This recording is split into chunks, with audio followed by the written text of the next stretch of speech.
Good morning, everybody. Welcome to the Thumb.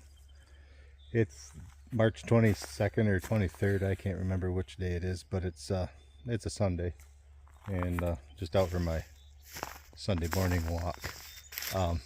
Yeah, like a couple days ago, I was working in a t-shirt and it was 70 degrees, and now it's like 20 degrees. We got a nice little wind last night. It's pretty frosty and crusty this morning, which is fine. It's March, but just kind of, there's a lot of things I want to do. It looks like the next week is just going to be rainy and snowy, nasty weather. So I'm thinking maybe I don't like to work on Sunday, but I should probably do some frost seeding today, but I'm probably not gonna just because it's Sunday. But yeah, here's what I've pulled out of the woods so far for logs for my stockpile. There are some small ones way back there that yeah, they'll just get cut up and either split by hand or not even split, just thrown in the woodshed. Most of those logs came from down here in this low spot. I wanted to get them out this winter while it was still very frozen up, because that's a swamp. I mean, I could probably drive in there right now, but 2 weeks ago I wouldn't have been able to when the snow first started melting. Then a lot of them are, some of them more ash trees and stuff like that are from right along the road there. I kind of cut a path, and there was like a cache of dead trees. So that's where a lot of those came from. Some's good quality wood and some isn't necessarily all that great. There is a lot of wood, logs and stuff down in that part of the woods that I want to get out before weeds start growing up too high, so I can still see them. And then there's some in another spot that I want to get out. Nothing real good quality. It's what's left of the dead ash trees that are laying there, which isn't very good quality at all. But yeah, just kind of doing a little bit of a crop tour this morning. Kind of coming up into some hay that I planted last spring actually. Kind of mudded it in. It wasn't really that great of a situation to be planting hay, but it's a crop. It's a clover alfalfa mix, and I also put in some orchard grass and timothy as well when I planted it. And it'd be interesting. I'm going to put some fertilizer on it this spring. Should be doing that today too, probably, because there's just enough frost in the ground now that it wouldn't be bad. But yeah, it ought to make a pretty decent, for what I need the hay for. It should work just fine. Well, here's a field that I plan on. The master plan, or the best case scenario, this is all, it's like about a 24-acre field I want to plant into oats. But this part is not tiled, and it's still pretty wet. In fact, there's still water laying in the lower spots. But plan B, I actually have just ordered more. I was going to plant some somewhere or use it for cover crop, but I ordered some, I guess you call it grain sorghum. I've never grown it before. Well, I wouldn't say I've never grown it. This spot here was actually all, looked like that back there. It was all goldenrod and brushy stuff. And I pushed it all out with the skid loader and planted sorghum and cowpeas in there as a cover crop / food plot basically, and just for the deer and trying to get pheasants into the area again. But I planted it back there in a spot too. But yeah, this part here, it was surprising the next spring how well it worked out. It was just beautiful, and I kind of attribute that to the sorghum roots and stuff that were in the ground. So that's plan B for this 8-acre part here that's not tiled. You know, by the time it's safe to plant sorghum, it should be dried out. But just beyond this, bear with me for a second, I'm walking like an old man today. But yeah, beyond this used to be a fence row right between this apple tree and that apple tree down there. And this is what I call the neighbor's property, but this is my father-in-law's property that I originally rented, and then these guys asked me to do something, and kind of came up with some these guys mostly hunt, so they don't really care about crops. They just want something that the deer will eat, and I'm kind of like the opposite way.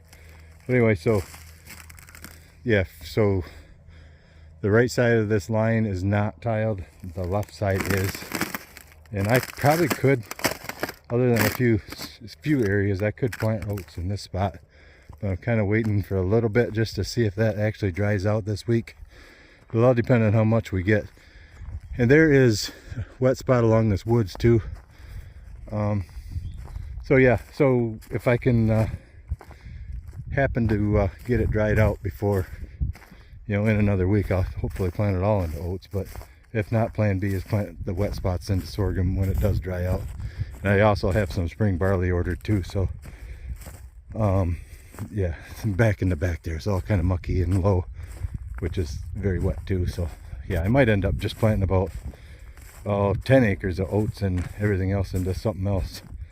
But I think as the ground builds up, you know, 4 years from now, when that goes, the oats is back into the rotation on this field, I might be able to plant it into oats in the spring. Okay, here's another non-tiled field. Last year it was wheat. It grew pretty good wheat. I actually did a very low input. It was like no fertilizer, no sprays, and I still got, I would say, 75 pound or 75 bushel wheat. Did all right as far as I was concerned for what I had into it. This is kind of, I got it all set up. I'm getting it set up for, this is the first place the cattle are going to graze. You can see what the deer haven't eaten. You can see the rye growing. Today it's kind of, with the frost, it's a little harder to see, but yeah, you can see the rye growing in there pretty good when there's no frost on the ground. But yeah, this is where I'm going to put the cattle out when I first bring them out, and I want to give this another, at this point, probably 2 weeks, maybe 3 weeks of growth.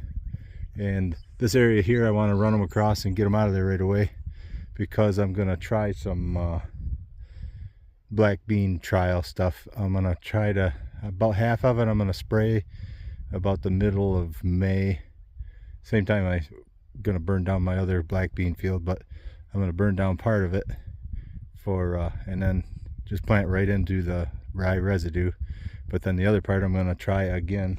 I've tried it before, but it didn't work out. The ground just wasn't ready yet. But I'm going to try planting blacks into it green. What I might try is plant some green into the rye when it's in boot stage, and then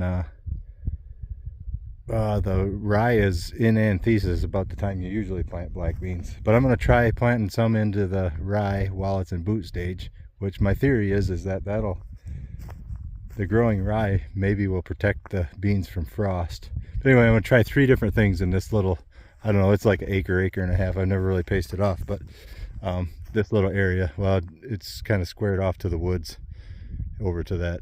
You can kind of see an apple tree. That's kind of the borderline. So yeah, that's what I'm going to do here. And then the rest is just going to be pasture until, I don't know, I'm going to plant some other stuff, probably some, I think I'm going to try some, this just, yeah, it's basically I'm growing my cover crop seed. Let's just say that.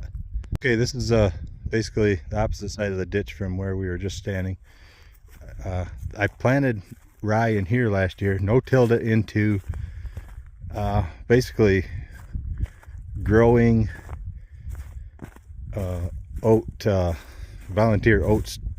It was, I don't know, I had run the cattle across it, but it was still probably 8-10 inches tall. It was green growing oats. It's about a 15-acre field. Yeah, just gonna try it. I'll probably hit this with 2,4-D and maybe some calcium and probably some Palisade, just to keep it from getting too tall on me. But yeah, this is I'm kind of excited about this just because I've never tried no-till rye before, other than, I mean, I'd no-till it into bean stubble, but that's, as far as I'm concerned, that's not really no-till. Okay, this part of the field here, it was rye last year. I did no-till some cover crops in, which was all, it was oats, radishes, buckwheat, stuff like that. It all winter killed. Didn't really get a good stand of it, just because it was kind of a dry fall. You know, really from the time I planted it, I never really got any good rains. But it did come up, and it did, I'm sure it did some good. But the only thing growing now is, again, the frost kind of throws it off, but there's a lot of volunteer rye growing, which is fine. And I'm planning on, hopefully it'll be thick enough that I can, I plan on planting it into it green, and then soybeans, planting soybeans into it green. And when the time comes, I'll plant it into the boot stage and roller crimp it at anthesis. The only spots I'm a little concerned about is along this woods. The rye isn't all that great. I should say the volunteer rye, but 2 weeks from now it might look a lot better, so we're gonna see. Along this woods, I kind of talked to the NRCS office about doing some borders, and this is a prime candidate for a place to put a border. I'm thinking either 15 or 30, which is the width of the drill and the corn planter. But yeah, I want to just do a strip along this whole, basically a half mile. There's a ditch going across there, but I'm going to do it across that whole back of the woods, because nothing really grows here anyway. Between the trees all sucking the summer moisture away, and then in the spring all this water runs out of here, and here's a low spot, which this is, I think this field is all tiled, but yeah, there's just a lot of water runs out of this woods. If it wasn't for this ditch, I'd be standing in knee-deep water right now probably. But anyway, so that's what the plan is for this. It's about a 25 acre field, 23, 24, 25, somewhere in there.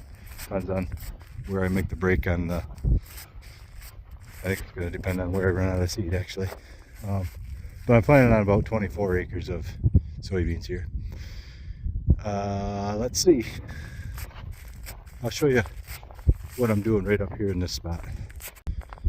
Okay, this area here, like I said, on the left side of this fence will eventually be a border, whether, like I said, 15 to 30 feet wide. Then this side, that's never really grown anything anyway. So I actually, last weekend, I frost seeded some, I just broadcasted with a hand spreader. I broadcasted some red clover in, and I was doing some inventory, and I checked this morning on all the timing of seeding, and it would work out good to do that. I might even do that this afternoon.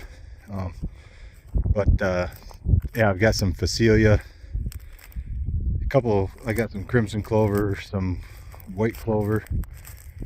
I have some hairy vetch, and it seems like I had one other thing that I was going to just broadcast on here. But yeah, so this will be, I don't know, it's not even an acre. It's probably about, I don't know, maybe a third of an acre. But I just wanted to kind of do a pollinator strip. Yeah, like I said, it didn't grow anything anyway. And I had put this fence up, and I wanted to keep the fence straight. So that's why. And actually the property line, that yellow, or not yellow, but there's a white tube sticking up out of the ground. That's actually the pin for the property line. So I'm right on the property line, and this, I don't know, I think towards the road there, the property line probably goes more into the fence row there.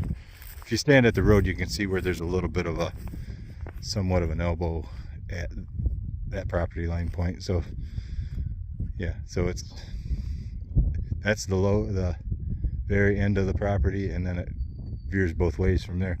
But anyway, here nor there. But yeah, that's pretty much it.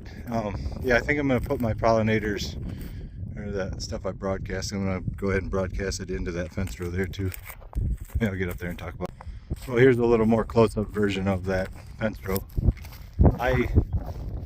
Believe it or not, there is room for me to get my skid loader or my tractor in through there to get back here and brush hog it. At the road, I'm gonna have to eventually put in a little bit of a culvert or something so I can, because the ditch, road ditch is kind of steep, so I can't really drive through there real easy. I probably could if I had to, but and then I kind of got to level this off just a little bit so it's not quite as an abrupt thing, so I can get back here and brush hog this strip. But yeah, it ought to, it's kind of, there again, using some stewardship, I guess you'd call it. I really got a big kind of a goal of getting pheasants back in the area, or at least do my part. And like this fence row is something you don't see very often around here anymore, and it's good habitat for pheasants and possibly someday even quail, maybe. They must have heard me talking about them. That's good to hear. We went for years without hearing that. Yeah, it feels more like a October or November morning instead of March. But anyway, I just want to make this just a quick video. Just want to say thank you for watching Thumb Country Stuff, and take her easy.